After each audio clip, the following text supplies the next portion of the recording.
And he describes a pattern in which quite clearly the Javon forms could occur as first-person plural or as first-person singular, but he clearly interprets first-person singular instances as having arisen, at least, via confusion of these forms. So, considering the Louisiana data then in the light of this material, what we have in this small corpus of Louisiana attestations is clearly the set of attestations documenting the end of the Javon pattern in Louisiana. We know that this pattern did not survive very much beyond this. It's basically, as I mentioned, it's completely absent, certainly from late 20th century material. So these are the last days of this construction in Louisiana. And if the written record is to be believed, the reinterpretation or the erroneous interpretation of Javon as a first-person singular was accompanied as well, as we saw, by a proliferation of the use of the verbal ending ONS. Both of these processes would be compatible with the idea that traditional dialect norms were breaking down in Louisiana, let's say in the second half of the 19th century. This breakdown undoubtedly had several causes.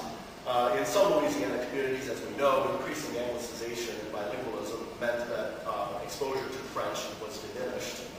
But in addition, in most communities, there would certainly have been dialect contact between different varieties of French. In particular, the Acadian dialect, which traditionally made use of the Javon pattern, and the much more standard 19th century imported variety, which Mike McConey, for example, refers to as plantation society French. In the context of dialect contact, the Javon construction would have been particularly vulnerable. It obviously lends itself very well to misunderstanding.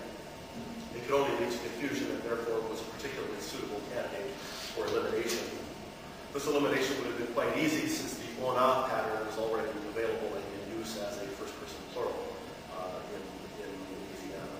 So I believe the consideration of these data in a preliminary fashion at least allows us to perhaps shed some light on phenomena of dialect contact in historical Louisiana French. Thank you.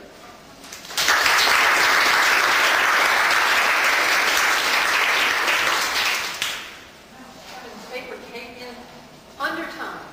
That's an excellent presentation, thank you. My comment actually is not about your presentation directly, but it just so happens that Frédéric Delofo was the director of my dissertation at the Sorbonne, and I think he's got idée fixe about the royal we, because when I wrote my dissertation, it was je, everybody said, no, it's got to be nous, because this is too presumptive for you to be claiming to be the authority behind his opinions that you're expressing. So this is how I was trained. When I came over here and I wrote a first article in English, and managed to be submitted, it was we every place. They sent back and said, this is a jointly authored article. You can't win. I missed the map. You went by a little bit too quickly. Oh, sorry. Well, just how widespread was the Javon feature? Oh, yeah, sorry. Okay, so this dark gray area is the Javon pattern. These patterns with the vertical lines are variations of the Javon pattern. So Yavon and Havon, for example, but they're very, so in other words, they're variant pronunciations of je. We know that in Santonge, for example, instead of je, we got he. Right? So we get according to this legend, these reflect Yavon or Havon. And so the dotted area represents the ONA pattern. So presumably, the north must represent nous avons, although that's not indicated on this map. But if Javon existed in Louisiana at one time, it could have come from any of these regions. We shouldn't necessarily have came from Acadian French. True, although obviously we know something about historical settlement in Louisiana. We know, for example, I don't think we would want to say that 19th century immigrants from France brought this form. How 18th century? 18th century, as in, you're talking about the pre-Acadian? Yeah. Quite possibly, sure, quite possibly. But since we know that there were, some 4,000 Acadians who came to Louisiana, and we know something about what Acadian looks like, at least today. I'm not sure what the oldest attestations of Maritime Acadian actually are, but clearly what we know about Maritime Acadian is a robustly, traditionally a very robust Javon dialect, right? So it seems reasonable to assume that since we have a bunch of Acadian immigrants and we have the Javon form and these two are clearly attested together, it's not unreasonable to assume a connection, but there could have been other immigrants in the 18th century brought as well, sure. Yes. Some of these constructions, I noticed you cited Brasseur. He found similar constructions in the maritime area of Canada, Nova Scotia, and so forth. Now, I find here a kind of invitation to put these things in a broad, wide-scale, diachronic perspective, like being invited to go back to further Latin. But we would have to make an implicit comparison with Spanish, whether person and number is designated by a suffix or by a critic for the verb. But it would be quite interesting to find out what really went on in patois in France, because the patois are the ones that developed directly from Latin, not standard French. And so whatever system, it looks like it must have been variable, and Spanish went one way, and what we now know as standard French was artificially made one way, but we really don't know to what extent this has been variable in patois since France.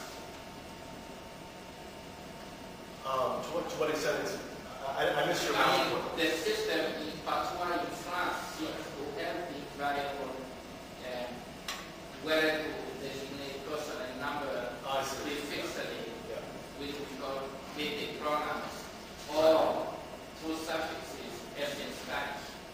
Right. True. And the extension of je from first person singular, where clearly it's a development of ego, we know that it's historically a singular pronoun that was extended to the first person plural. And this is usually viewed as a kind of, well, it has been viewed by some linguists anyway, as a kind of economy, where you get precisely the phenomenon that you're describing. It's sort of redundant to have a distinct subject pronoun and a distinct verb ending.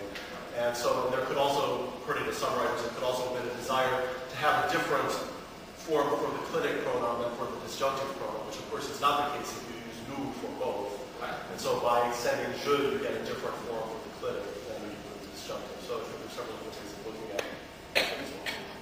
One more question.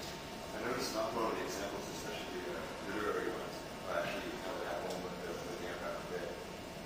It's the only maybe more than half of it was really good. And I'm wondering if maybe that could be like something to reading stage where people that are reinterpreting the aircraft bits and really just understanding. It does, you're quite right to pick up on that. In fact, one of the meta-linguistic references, I don't think I can remember which one off the top of my head, specifically refers to j'étais replacing je suis allé, which is sort of striking. It's not clear whether that's a mistake on the part of the writer or whether in fact the j'étais form was generalized beyond parfait to also a passé continuous, for example. So there is some suggestion in the data that the imparfait forms had a larger